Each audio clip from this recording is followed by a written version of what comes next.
प्यारे बच्चों, आप सभी का हमारे चैनल पे बहुत बहुत स्वागत है। दोस्तों, आज के इस वीडियो के माध्यम से क्लास 10th के बच्चों के लिए जितने विद्यार्थी 2024 बोर्ड परीक्षा में हिंदी का पेपर देने वाले हैं उनके लिए वीडियो बहुत ही खास होने वाली है, क्योंकि दोस्तों इस वीडियो के माध्यम से मैं आप सभी को हिंदी के ऐसे 5 महत्वपूर्ण जीवन परिचय बताने वाला हूँ जो कि बोर्ड परीक्षा में हमेशा पूछा जाता है। इसलिए आप सभी से हम्बल रिक्वेस्ट है, इस वीडियो को शुरू से लेकर के एंड तक जरूर देखना। वीडियो को लाइक कर देना, शेयर कर देना, अगर चैनल पर नए हो तो सब्सक्राइब कर देना। दोस्तों, इस वीडियो के माध्यम से मैं आप सभी को सबसे पहले 5 महत्वपूर्ण जीवन परिचय तो बताऊंगा ही, साथ में दोस्तों ये भी बताऊंगा कि बोर्ड परीक्षा 2024 में किस तरीके से आप सभी को जीवन परिचय लिखना है और जीवन परिचय लिखते समय कौन कौन सी गलतियां नहीं करना है, ताकि एग्जामिनर इंप्रेस हो जाए और इंप्रेस होकर के आप सभी को फुल में फुल मार्क्स दे सके। ठीक है, इसलिए आप सभी से मैं बार बार अपील करना चाहूंगा, इस वीडियो को एक सेकेंड भी स्किप मत करना, शुरू से लेकर के एंड तक जरूर वॉच करना। ठीक है, आइए दोस्तों, सबसे पहले हम ये समझ लेते हैं कि कक्षा 10 के बच्चों के लिए हिंदी के 2024 बोर्ड परीक्षा के लिए वो कौन कौन से 5 ऐसे जीवन परिचय हैं जो कि अब की बार बोर्ड के पेपर में डायरेक्ट पूछे जाने वाले हैं। सबसे पहले साथियों, आप ये समझ लो कि आचार्य रामचंद्र शुक्ल, ये जो जीवन परिचय है बच्चों, ये बोर्ड के परीक्षा में हर साल पूछा जाता है और अब की बार आप लिख करके ले लो, आप इस वीडियो को सेव करके देख लो।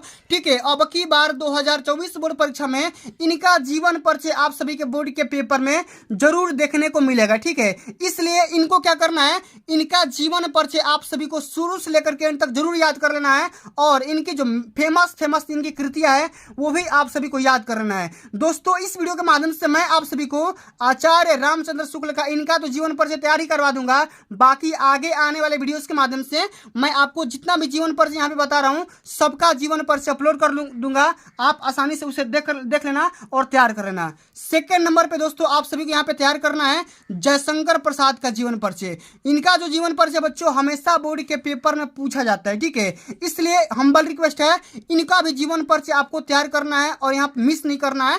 सबसे पहले इनका जीवन परिचय तैयार करना है, साथ में इनकी जो फेमस रचना है, कृतियां है, वो भी तैयार करना है, क्योंकि बोर्ड के पेपर में हमेशा 2-3 कृतियां पूछता रहता है। ठीक है, और यहाँ पे थर्ड नंबर में आपको तैयार करना है डॉक्टर राजेंद्र प्रसाद का जीवन परिचय। ठीक है, इनका भी आपको जीवन परिचय फुल में फुल तैयार करना है और जितना भी जीवन परिचय बता रहा हूं सभी के सभी जीवन परिचय मोस्ट इंपोर्टेंट होने वाला है। ठीक है, तो ये तो रहे दोस्तों आप सभी के लेखक के जीवन परिचय, किसके, लेखक के जीवन परिचय। अब दोस्तों हम ये समझ लेते हैं कि जो आपके बचे 2 महत्वपूर्ण जीवन परिचय कवि के, वो भी समझ लो, जो कि बोर्ड के पेपर में हर साल पूछे जाते हैं। ठीक है, सबसे पहला आता है यहाँ पे तुलसीदास का जीवन परिचय। ऐसा कोई पेपर नहीं है जिनमें तुलसीदास का जीवन परिचय न छप करके आए। ठीक है, अब की बार 2024 बोर्ड परीक्षा में इनका जीवन परिचय हमेशा हर पेपर में छपने को मिल जाएगा, आप लोग यहाँ पे देख सकते हो। और अंत में तैयार करना है महादेवी वर्मा का जीवन परिचय। ठीक है, तो महादेवी वर्मा का भी जीवन परिचय तैयार करना है, साथ में इनकी जो फेमस रचना है वो भी तैयार कर लेना है। ठीक है,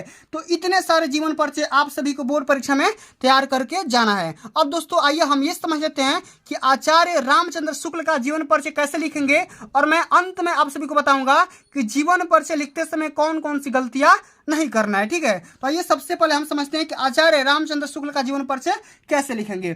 तो सबसे पहले दोस्तों यहाँ पे आपको यहाँ पे हेडिंग लगा लेना है प्रश्नोत्तर संख्या। ठीक है, आपको यहाँ पे हेडिंग लगा लेना है, आप एग्जाम में दोगे तो प्रश्नोत्तर संख्या जो भी आपका नंबर होगा वहाँ पे लगा लेना। वैसे तो ये क्वेश्चन 5 नंबर में पूछा जाता है, 5वां नंबर प्रश्न पूछा जाता है, 5वां का क में आएगा। ठीक है, तो आपको यहाँ पे हेडिंग लगा लेना है प्रश्नोत्तर संख्या 5वां का क और यहाँ पे लिख देना आचार्य रामचंद्र शुक्ल का जीवन परिचय। ठीक है, यहाँ पे हेडिंग लगाना जीवन परिचय, इस माध्यम से आपको तैयार करना है। ठीक है, और यहाँ पे लिखेंगे कि हिंदी के प्रतिभा संपन्न, ठीक है, क्या लिखेंगे, हिंदी के प्रतिभा संपन्न, ठीक है, मूर्धन्य समीक्षक एवं युग प्रवर्तक साहित्यकार आचार्य रामचंद्र शुक्ल का जन्म। ठीक है, क्या लिखेंगे, आचार्य रामचंद्र शुक्ल का जन्म। अब यहाँ पे देखो इनका जो जन्म लिखा जाएगा, यहाँ पे सन को आप हाईलाइट कर दो ताकि एग्जामिनर का जो ध्यान है आप पे इस डेट पे पड़े। ठीक है, ताकि उसको आराम से ये वो विजिबल हो पाए।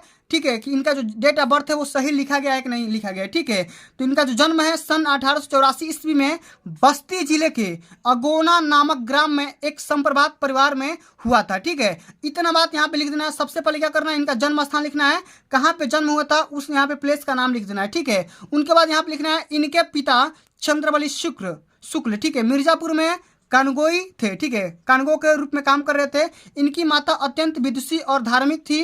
इनकी प्रारंभिक शिक्षा दीक्षा अपने माता पिता के साथ जिले की राठ तहसील में हुई थी, ठीक है। और इन्होंने मिशन स्कूल से 10वीं की परीक्षा उत्तीर्ण की। इन्होंने जो मैट्रिक एग्जाम है वो 10वीं की जो परीक्षा है वो कहाँ से उत्तीर्ण किया था, मिशन स्कूल से उत्तीर्ण किया था। इस बात को हाईलाइट कर देना है, ठीक है। गणित में कमजोर होने के कारण ये आगे नहीं पढ़ सके। इन्होंने एमए, ठीक है, एमए इंटरमीडिएट की शिक्षा इलाहाबाद से ली थी, किंतु परीक्षा से पूर्व ही विद्यालय छूट गया, ठीक है। आगे लिखेंगे कि इसके पश्चात इन्होंने मिर्जापुर के न्यायालय में नौकरी आरंभ कर दी, ठीक है। जो कोर्ट था उस कोर्ट में इन्होंने जॉब स्टार्ट कर दिया और यह नौकरी इनके स्वभाव की नहीं थी, माने इनका जो रुचि था उनमें ये नहीं थी। अतः ये मिर्जापुर के मिशन स्कूल में चित्रकला के अध्यापक हो गए, आर्ट के ये अध्यापक हुए, टीचर हो गए। और अध्यापन का कार्य करते हुए इन्होंने अनेक कहानी, कविता, निबंध, नाटक आदि की रचना करना शुरू कर दिया।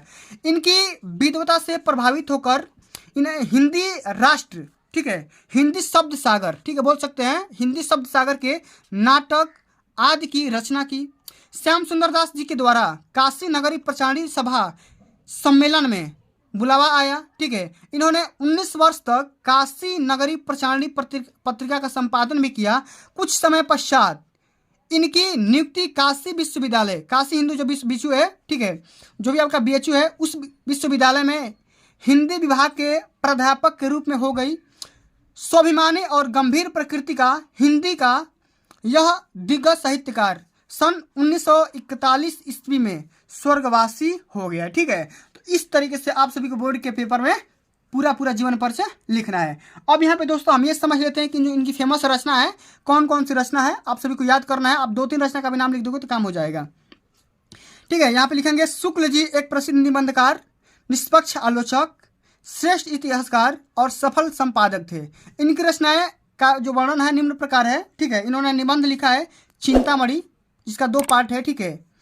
विचार विधि भी लिखा है, ठीक है। रस मीमांसा भी लिखे हैं, त्रिवेणी, सूरदास, ठीक है। हिंदी साहित्य का इतिहास, ठीक है। और यहाँ पे संपादन किए हैं जायसी ग्रंथावली, तुलसी ग्रंथावली, भ्रमर गीत सार, ठीक है, हिंदी शब्द सागर और काशी नागरी प्रचारणी पत्रिका आदि, मैंने इन्होंने बहुत सारा यहाँ पे लिखा हुआ है। आप 2-3 यहाँ पे लिख दोगे, कोई दिक्कत की बात नहीं है। अब दोस्तों आइए हम अंत में ये समझ लेते हैं कि जीवन परिचय लिखते समय आप सभी को कौन कौन सी गलतियाँ नहीं करना है। सबसे पहले तो दोस्तों आपको यहाँ पे प्रश्नोत्तर संख्या बढ़िया से हेडिंग लगाना है। किस जीवन परिचय, कौन से कवि का, कौन से लेखक का जीवन परिचय लिख रहे हो, उनका यहाँ पे नाम नहीं छोड़ना है, ठीक है। ऐसा नहीं कि आप लिख रहे हो आचार्य रामचंद्र शुक्ल का छोड़ दिए, ठीक है, तो इससे एग्जामिनर इंप्रेस नहीं होगा, ठीक है। तो आपको ये चीज़ लिखना नहीं भूलना है, ठीक है। यहाँ पे बढ़िया से ब्लैक पेन लगाना है और यहाँ पे ब्लैक पेन से आपको जीवन परिचय हेडिंग लगाना है।